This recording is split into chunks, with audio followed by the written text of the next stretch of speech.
29 Juli yang kapan sudah sekarang dari 29 kapan 27 kapan.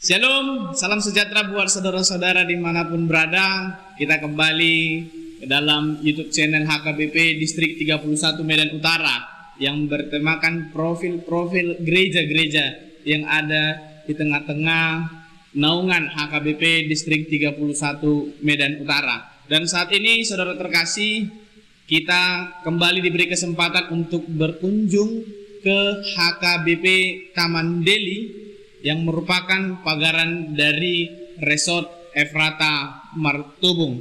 Oleh karena itu, kita sapa kedua narasumber kita yang ada di sini. Yang pertama Inang Uluan, Inang Irma Boru Purba, dan juga Amang Si Hombing yang senantiasa akan memberikan atau membagikan kisah bagaimana gereja ini bisa berdiri untuk memuji dan memuliakan nama Tuhan. Oke, tanpa berlama-lama lagi kita akan mulai perbincangan kita dengan kedua narasumber kita yang bersama-sama di tempat ini. Ya, kepada Amang Si Hombing, jadi pasti Amang tahu bagaimana sejarah berdirinya gereja HKBP Taman Deli ini.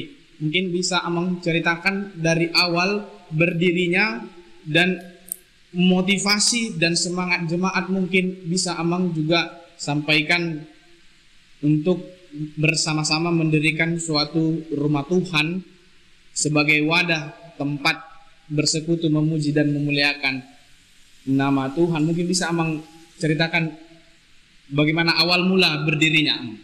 Oke, terima kasih. Sejarah singkat HKBP Taman Deli. Kebaktian pertama dimulai tanggal 28 Januari 1990 di kompleks perumahan Taman Deli di rumah nomor 14. Lebih kurang pada saat itu ada 37 kakak. Dan pada kemudian gereja HKBP Taman Deli dipajai dari HKBP Jericho Martubung Resort Belawan 1. Dan peresmian HKBP Olo Taman Deli Martubung pada Minggu 29 Juli 1990 masuk pada jam 10 WIB oleh pendeta LT Simajuntak dari Resort Belawan 1. Dan gereja inilah menjadi resort yang ke-13, pagaran yang ke-13 di HKBP Belawan 1. Jadi berarti ada peribadahan pertama tadi Amang bilang itu di rumah nomor 14. Nomor 14. Mungkin bisa di-share kepada saudara-saudara, itu rumah kediaman siapa, Amang? Rumah Bapak Kalangi di perumahan Taman Deli. Itu jemaat? Bukan. Itu disewa pada saat itu ya. Oh, berarti seluruh jemaat bersama-sama untuk menyewa tempat itu, betul, sebagai tempat beribadah. Iya. Berarti mungkin ada kesatu hatian daripada warga jemaat untuk menyewa tempat itu, Amang. Iya. Untuk lebih jelasnya lagi, Amang, cikal bakal kenapa ada berdirinya atau kenapa ada diadakannya peribadahan di rumah nomor 14 tadi? Jadi pada awalnya ada 2 komplek perumahan di sekitar gereja ini. Yang satu komplek perumahan P&K Tojai, dan itu sekarang sudah hilang, dan itu menjadi lingkungan satu dari Kelurahan Tangkahan. Dan perumahan yang kedua adalah perumahan Taman Deli yang dikenal dulu perumahan guru-guru di komplek ini. Jadi jemaat yang ada di 2 komplek inilah yang bergabung untuk membuat suatu gereja di tempat ini. yaitu antara lain jemaat dari HKBP Jericho dan jemaat dari HKBP Ephrata. Berarti Ada juga dari gereja lain. berarti ada kesatuhatian dari beberapa gereja mungkin untuk mendirikan satu yang berada di tengah-tengah lingkungan mereka. Iya, betul. Jadi mereka rapat dulu. Ya. Setelah mereka rapat, mereka menyatakan kita ke HKBP lah. Jadi mereka menentukan untuk ke HKBP. Jadi tadi Amang katakan di situ peribadahan pertama di rumah ya, di rumah nomor 14 tadi. Dan selanjutnya mungkin kediaman yang selanjutnya setelah dari rumah, apakah ada dibangun para jemaat terdahulu di kediaman atau langsung berada di tempat kita saat ini? Ketika masih beribadah di rumah nomor 14, lokasi gereja sudah dibeli antara lain dari jemaat. Inilah lokasi yang kita tempati sekarang, tempat gereja ini. Jadi setiap sore gotong royonglah para jemaat pada saat itu untuk membangun pondasi kadang sampai malam, sehingga hari ke hari setiap tetap dilakukanlah gotong royong. Bekerja dari Senin sampai Jumat adalah tukang, hari Jumat sore dan hari Sabtu itu bekerja secara gotong royong. Berarti itulah kesatuhatian Iya. dari warga jemaat. Memang kerinduan hatinya untuk ada rumah ibadah Iya. di sekitaran kediaman mereka. Selanjutnya Amang tadi peribadahan pertama atau diresmikan sebagai huria. Yang pasti ketika ada suatu huria berdiri ada resort. Itu beresort kemana dulu HKBP Taman Deli ini? Resort Belawan 1. Resort Belawan 1. Itu di awal kita sudah sebut tadi, kita lah menjadi huria yang ke-13 dari Resort Belawan 1. Lawan satu. Iya. Untuk awal mula pemilihan nama gereja, saya tadi dengar ada mengatakan HKBP Olo Taman Sari, Taman Deli. Mungkin bisa menjelaskan kenapa dikatakan HKBP Olo Taman Deli?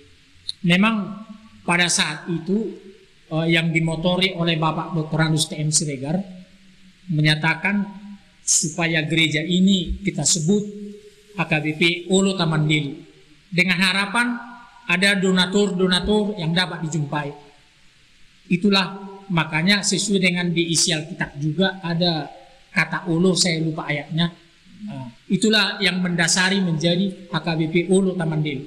Berarti dasar awalnya itu dari Alkitab. Iya, dari Alkitab. Pemilihan nama Olo dan Taman Deli itu merupakan nama kompleks yang ada di sekitaran gereja. Terima kasih. Yang selanjutnya Amang, setelah berdirinya gereja dan menjadi satu huria, uluan atau pimpinan jemaat yang pertama siapa yang menjadi pimpinan di gereja kita, Mang? Itu Sintua Victor Tambunan. Itulah yang menjadi yang pertama, uluan di tempat ini. Kebetulan Amang ini dulu sudah Sintua dari GKPI, jadi tinggal pengukuhan atau apa, meneruskanlah di HKBP. Amang Sintua Victor Tambunan ini. Victor Tambunan yang menjadi uluan pertama. Uluan pertama. Jadi awal tadi gereja kita ini berresort ke Belawan 1. Iya. Sedangkan saat ini berresort ke Ephrata Martubung. Mungkin Amang jelaskan bagaimana perjalanan gereja kita ini ke menjadi resort mana saja mungkin yang pernah dijalani. Jadi setelah 4 tahun gereja berdiri, HKBP Resort Pulau Brayan ingin menjadi resort. Jadi mereka mencari pagaran yang salah satu yang terdekat adalah HKBP Taman Deli. Karena dari depan gereja ini dulu dapat tembus ke Rumah Potong. Ada jalan dulu. Ada jalan dulu tembus ke Rumah Potong di Pasar Mabaria. Tahun 90-an itu. Iya. Tahun 94. Jadi pada saat itu mereka datang dengan berjanji untuk membantu pembangunan gereja ini. Sehingga disetujuilah dan keluarlah SK Eporus HKBP Dr. PWT Simanjuntak nomor SK 142 garing G02 garing 3 garing 1994 6 Maret 1994. Itulah yang menjadi HKBP Olo Taman Deli menjadi beresort ke Brayan. Setelah ke Brayan ke Efrata. Jadi sebelum ke Efrata sekitar tahun 2000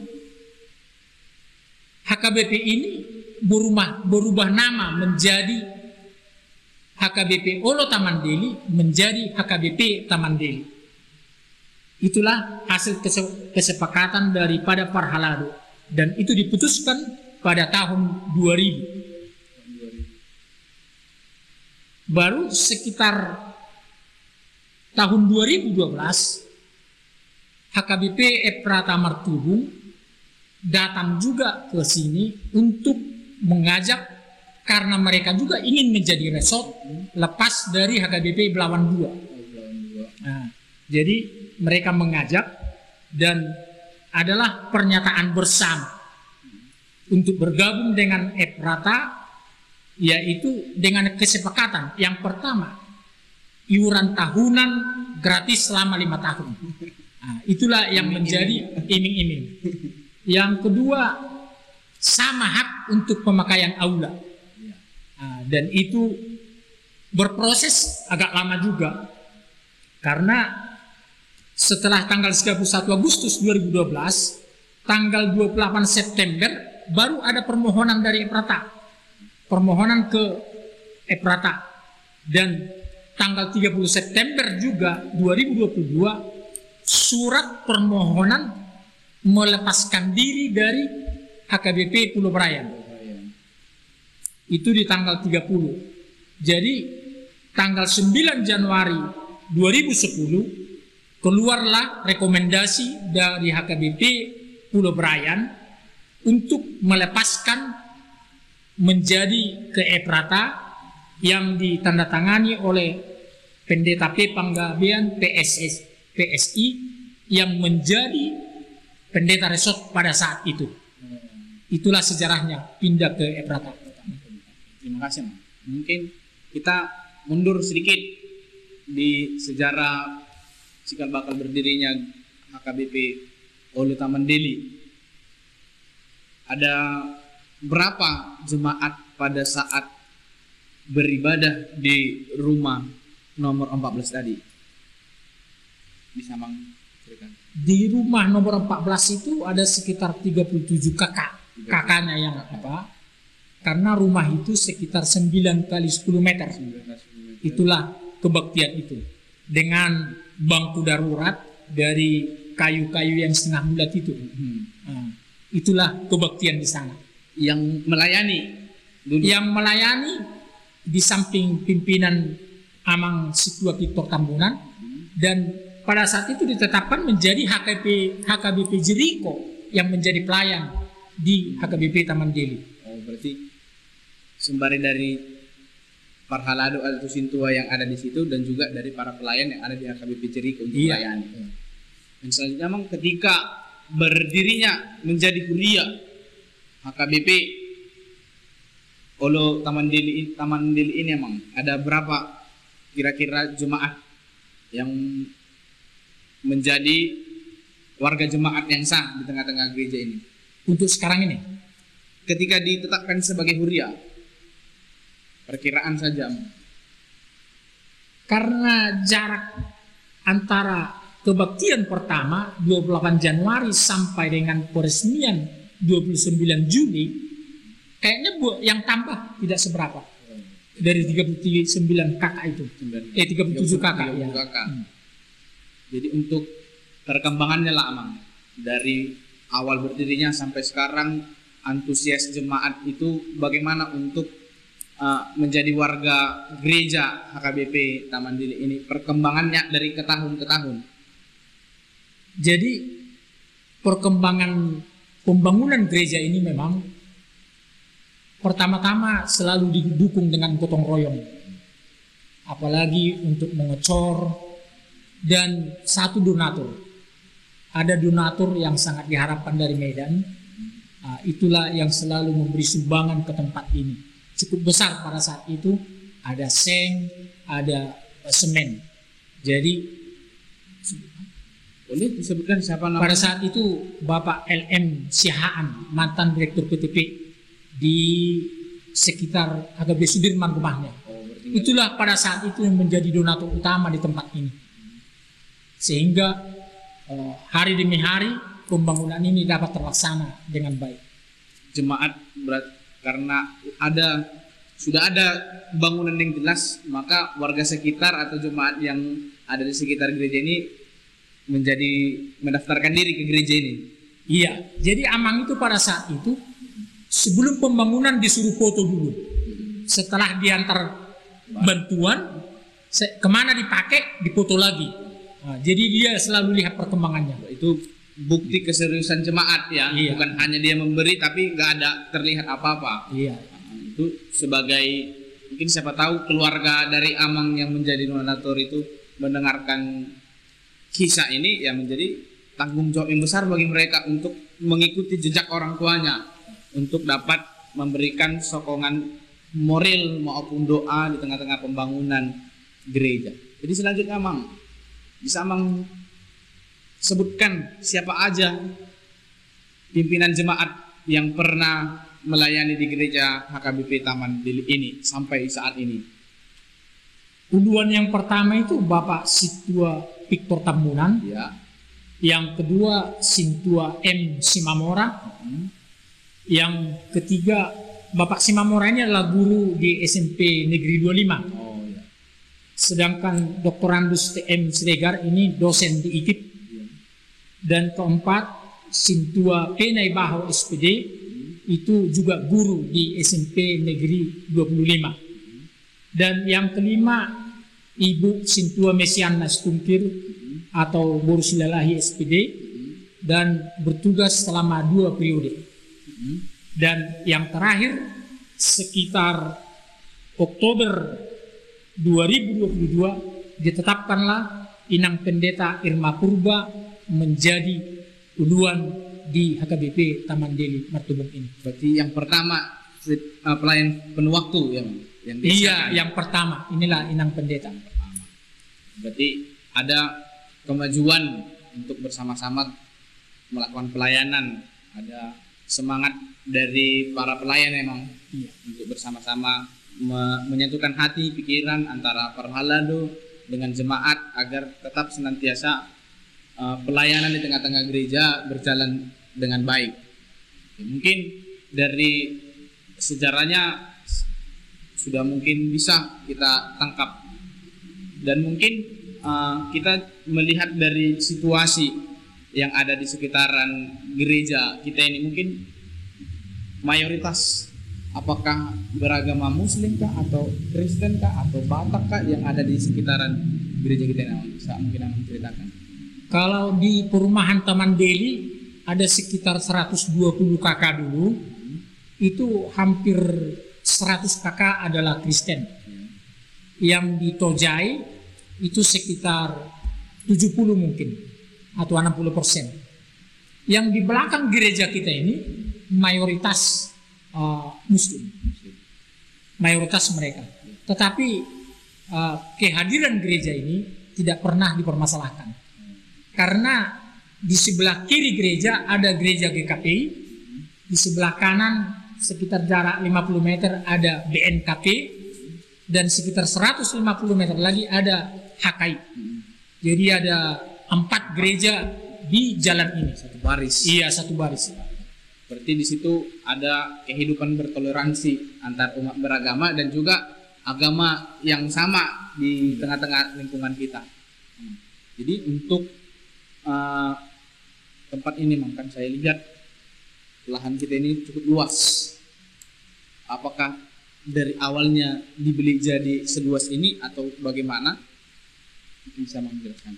Oh, untuk lokasi gereja, pembelian pertama adalah lokasi gereja ini sendiri. Lahan ini sendiri ya? Iya, dari jemaat kita, dari istrinya Pak Samosir dulu. Iya. Ada tokoh pembangunan di gereja ini dulu. Baru setelah ini jadi, yang di sebelah kanan gereja ini itu dibeli dari bukan jemaat kita, Bapak Kolmer Situmorang dibeli dan jadilah menjadi gedung sekolah minggu. Yang di sebelah kiri ini dari Bapak Dr. Andus Galingging atas saran dari Bapak Amang Praeses Sunggul Sirait pada saat itu ketika datang ke lokasi ini ada pesta. Jadi Amang itu sarankan supaya dibelilah tanah di sebelah kiri ini karena masa yang akan datang tanah akan mahal harganya. Jadi inilah sekarang tanah yang di sebelah kiri yang kosong dan kita lihat masih banyak rumput, belum terkelola dengan baik. Demikian. Jadi pasti ada tujuan nih Amang dibeli lahan. Mungkin tujuan selanjutnya mungkin bisa Amang jelaskan dengan lahan yang sudah ada. Jadi yang di sebelah kiri ini kita tujukan untuk membangun rumah pastori, rumah dinas Hudia.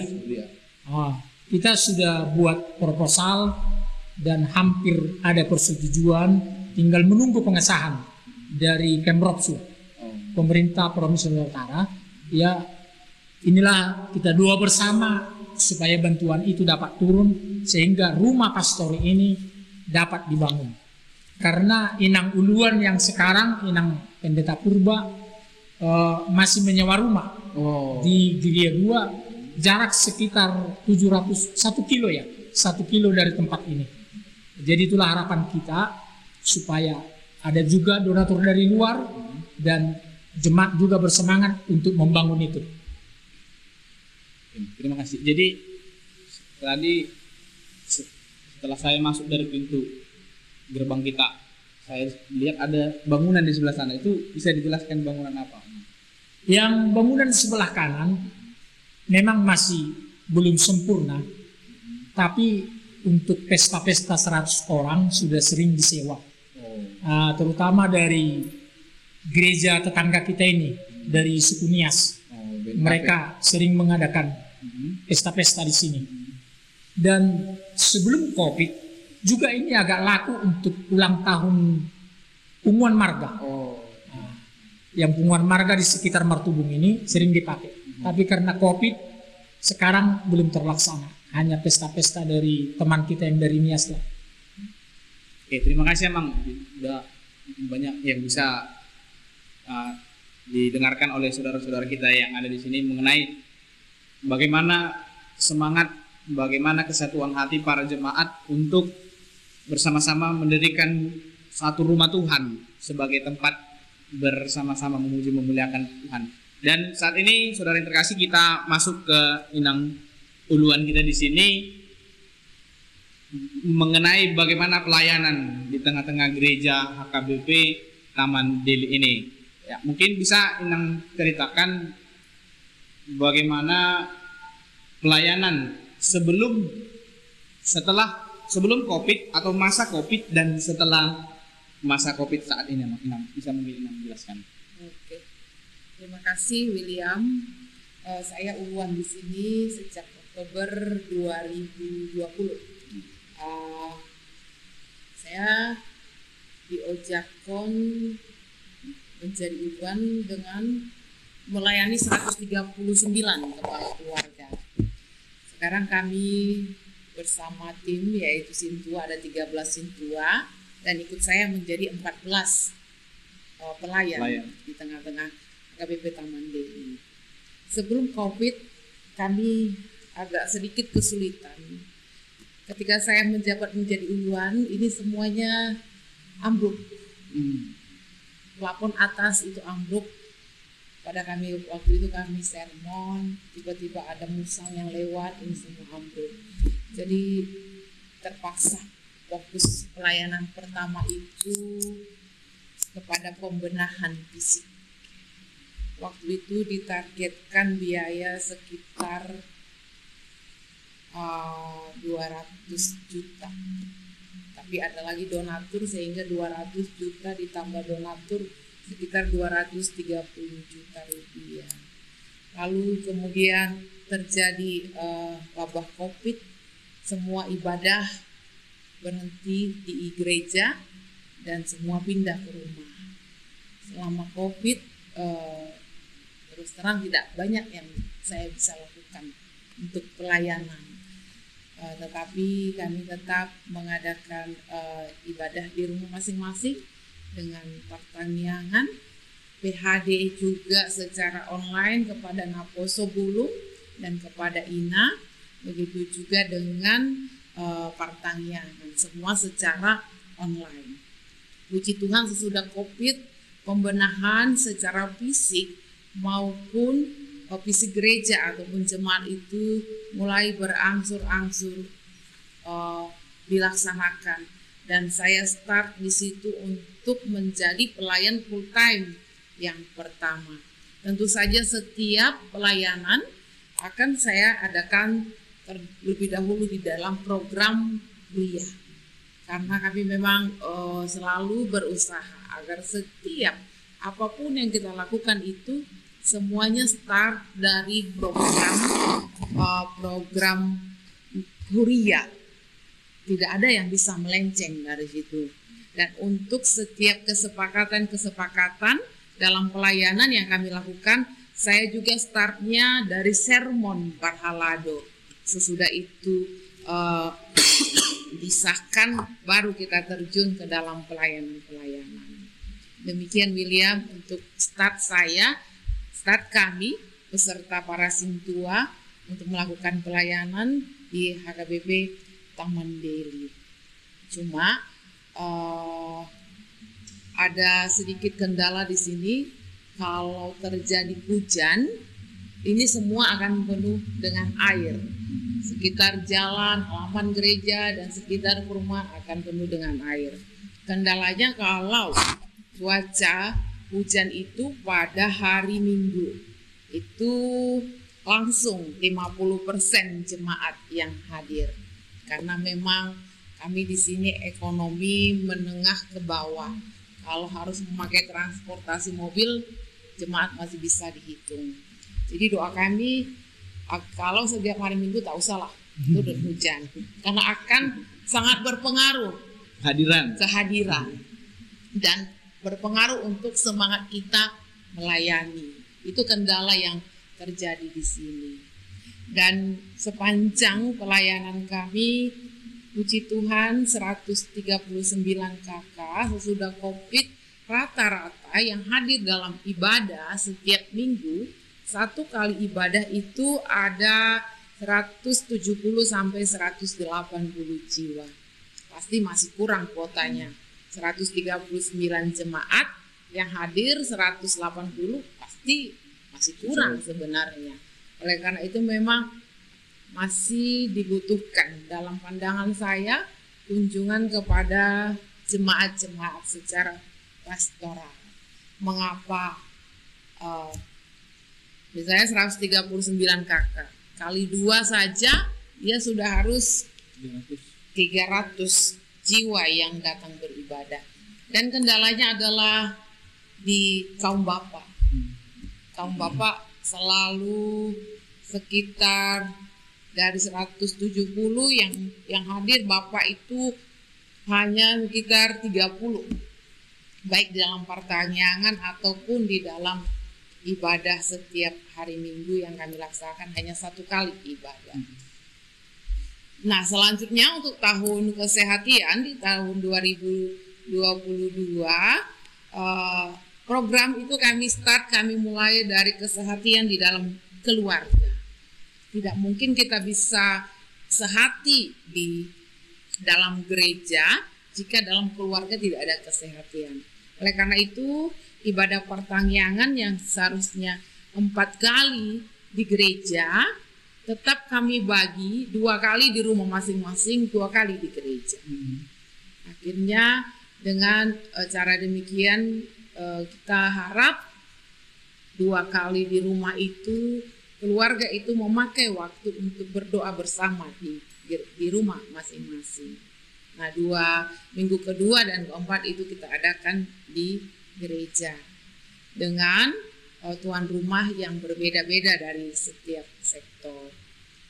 Begitu juga kita baru melangkah ke kesehatan Parhalado, agar Parhalado juga sehati dalam melakukan kesehatan.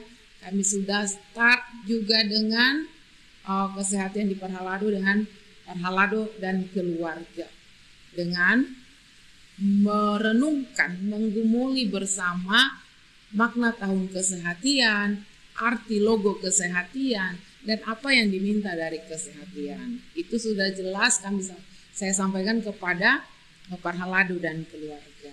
Kita tidak mungkin bisa melangkah ke jemaat untuk tahun kesehatan jika kita tidak sendiri paham apa itu tahun kesehatan itu. Lalu kami dalam program Huria di tahun 2022, kesehatan semua hubungan kategorial boleh mengadakan kegiatan kesehatan. Di rapat Huria sudah disepakati boleh kesehatan di sekolah minggu, untuk kebaktian Padang, kesehatan remaja Naposo Bulung, juga untuk mengadakan ibadah bersama dengan suasana yang berbeda, kesehatan parokuan yang sudah terlaksana di Brastagi, dan kesehatan di dalam paduan suara. Karena memang jumlahnya tidak banyak, maka gereja HKBP Taman Deli sudah mengadakan paduan suara. Dan puji Tuhannya di tahun 2022 ini kami dari pelayan sangat bersuka cita karena remaja dan Naposo Bulung sangat antusias di tahun ini untuk ikut beribadah. Selama ini kita tidak tahu kemana saja remaja dan Naposo Bulung. Tetapi di tahun 2022 pelayan dan orang tua sangat bangga kepada generasi penerus di HKBP Taman Deli. Mereka sudah bisa eksis di dalam turut serta dalam pelayanan, kepedulian dalam memiliki gereja, rasa memiliki gereja, dan setiap kegiatan mereka selalu antusias dan mau terlibat. Tentunya ini yang kita harapkan agar generasi penerus itu tetap bisa melanjutkan keberadaan ataupun pelayanan dan kegiatan-kegiatan di HKBP Taman Deli. Ada sekitar 70 remaja Naposo Bulung yang bisa eksis walaupun tidak setiap minggu mereka bisa datang semua, tetapi menurut data saya lihat mereka bisa datang secara bergantian. Dan mereka juga sudah bisa aktif di tingkat resort. Dan semoga mereka bisa menjadi generasi penerus yang mewarisi apa yang diinginkan Tuhan Allah di dalam gereja HKBP. Nah, untuk tahun 2022 kami bersama sudah mengadakan kesehatan di dalam pesta Gotilon, di mana dalam tahun 2022 ini kami akan mengadakan pengembalian pinjaman. Waktu itu dana untuk pembenahan fisik gereja ini kurang sekitar 100 juta. Tetapi kami sudah bisa mengembalikan 20 juta dan mungkin dalam waktu dekat sudah akan dikembalikan 20 juta lagi, dan pada 12 Juni 2022 kami sehati di dalam pesta Gotilon. Kami akan mengembalikan lagi pemakaian dana yang sudah didahulukan oleh jemaat yang berbaik hati, dan doa dan harapan kami semua di bulan Juli semoga 100 juta itu sudah dapat kami kembalikan dalam tahun kesehatan ini tanpa melibatkan donatur lain. Itu dari partisipasi jemaat HKBP Taman Deli sendiri. Doakan ya William. Saya juga berdoa semua bulan Juli itu sudahlah selesai pinjaman-pinjaman kepada orang-orang yang sudah berbaik hati. Dan ada lagi satu seperti yang dikatakan Amang Sihombing tadi, tahun 2022 kami akan fokus lagi untuk pengadaan rumah dinas Huria di sebelah kiri gereja ini. Biaya yang kami perhitungkan itu sekitar 400 juta rupiah. Nah, sudah ada panitia pembangunan yang menggelutinya dan bersama-sama dengan Parhalado. Walaupun ini bagi jemaat HKBP Taman Deli adalah jumlah yang besar, tetapi kami percaya, kita pasti percaya William, tidak ada yang mustahil bagi Tuhan. 400 juta untuk biaya pendirian rumah ibadah, semoga itu di tahun kesehatian ini juga akan kami mulai, dan semoga dalam waktu yang singkat bisa segera terlaksana dan terwujud. Seperti yang Mang Siombing katakan, saya sendiri tinggal di rumah jemaat kita Amang Mujur Matondang, yang walaupun rumah itu kami tempati dalam sukacita atas perhatian dan kebaikan beliau, selama gereja memerlukannya, mereka bersedia untuk memberikan rumah untuk tempat tinggal para pelayan ataupun pimpinan jemaat HKBP Taman Deli. Itu kita sangat bersyukur atas semua perhatian jemaat dan keseriusan para alado di dalam membangun HKBP Taman Deli ini.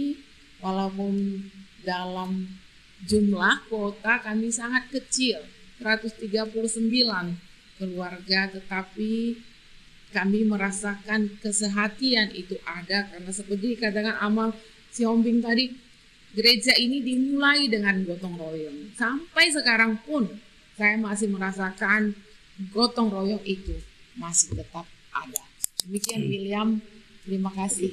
Terima kasih buat Inang duluan di sini. Jadi dari perbincangan antara Amang Siombing dan Inang Pendeta di sini, saya ada melihat satu hal yang menjadi kata kunci, yaitu merasa memiliki gereja.